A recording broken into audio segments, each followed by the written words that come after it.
Hello, so today we are going to do something a little bit different, which to some of you may be a welcome change, and to others of you may feel a little bit more intimidating. But I'd like you to give it a go, and there is several purposes to me setting this sort of work for you today. So our knowledge goal today is to use language choices for deliberate effect to construct your own war poem. So for once, we're going to do some creative writing. Although you'll be happy to know, those of you that like creative writing, when we are back in September, we will be focusing on your language exam, and one component of that is writing your own narrative, your own story. So we're just going to have a little bit of a taste, really, of writing creatively today. So by the end of the lesson, you will know how to use deliberate language choices to create your own war poem and the effect of different language choices. Now, when you are analysing and writing about a poem or a text, you are commenting on the effect of the deliberate word choices of that writer or poet. That's what we've been doing since year 7.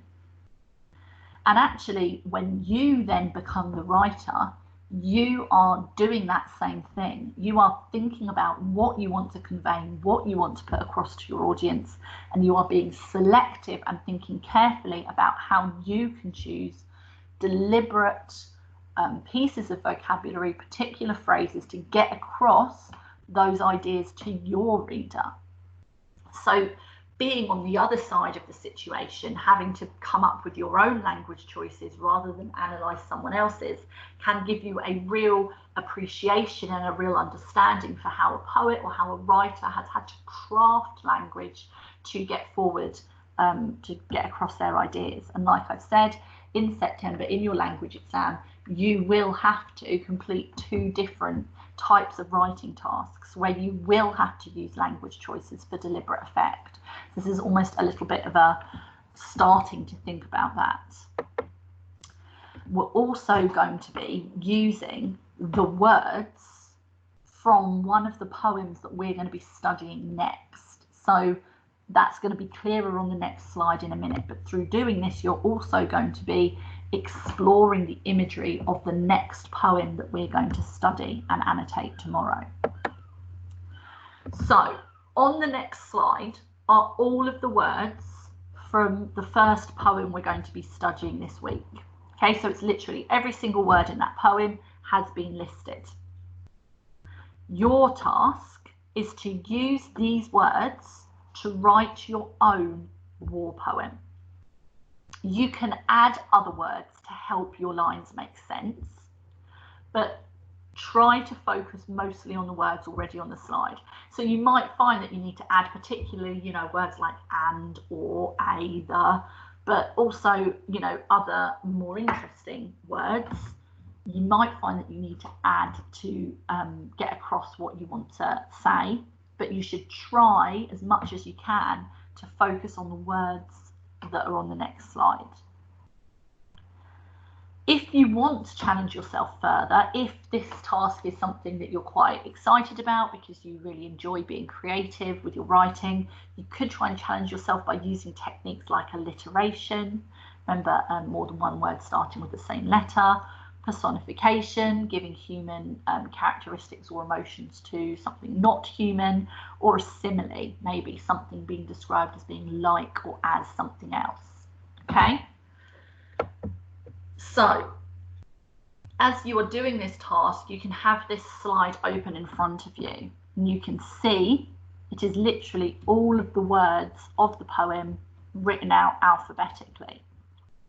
Now, you don't have to use them all, and you can add in other words, but I'd like you to really focus on looking at these words and trying to put together your own poem. Now, the first thing you need to decide is what sort of attitudes to war do you want to convey. Now, looking at a lot of the language here, words like bodies, bones, breaking, broken, buried. Dance macabre means dance of death.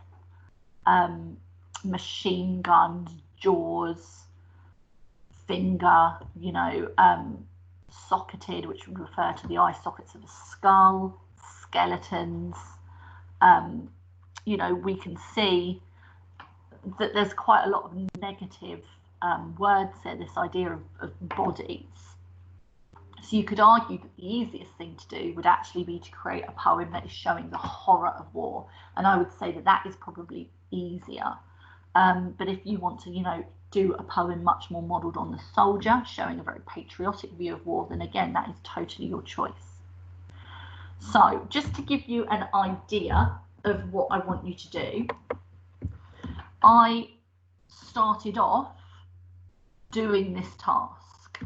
Now, my intention was to try and show, or what my intention had I continued in this poem would be to try and show the horror of the aftermath of war. So once that battle is over and, you know, time has passed, what is essentially left behind as a result of that battle.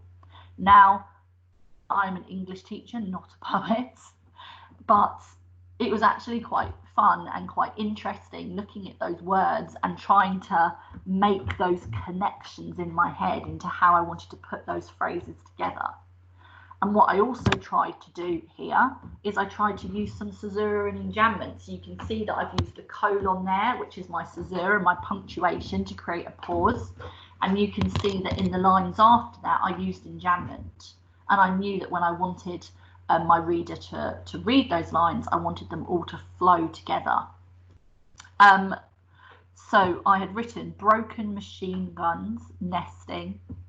Their foreign surface outlasted the broken mosaic of bone, littered like a blown bird's egg across the field. Now, this was in many ways harder for me because I know this poem very, very well, so I know how those phrases link together. So it'll be really interesting to see how you choose to construct those images and link those words together with no real knowledge of this poem. So what I'd like you to do is I would like you to give this your best shot.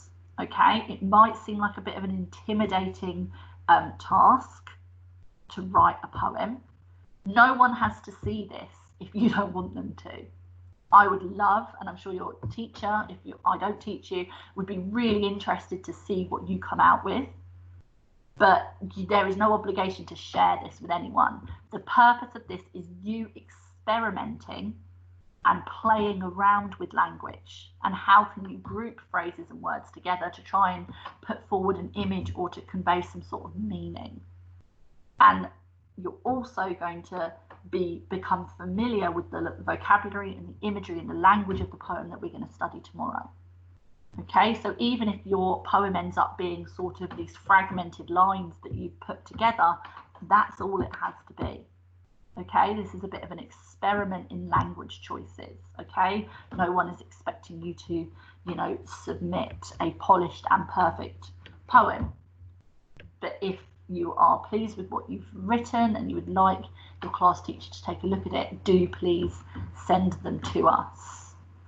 So if you are stuck with how to start, you could always look at my random model to help.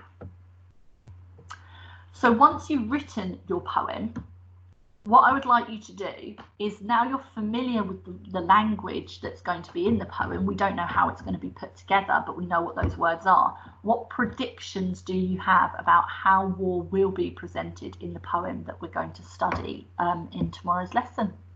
Okay, so good luck. Just give it your best shot. Don't be intimidated by being asked to be creative, and I would love to see what you do.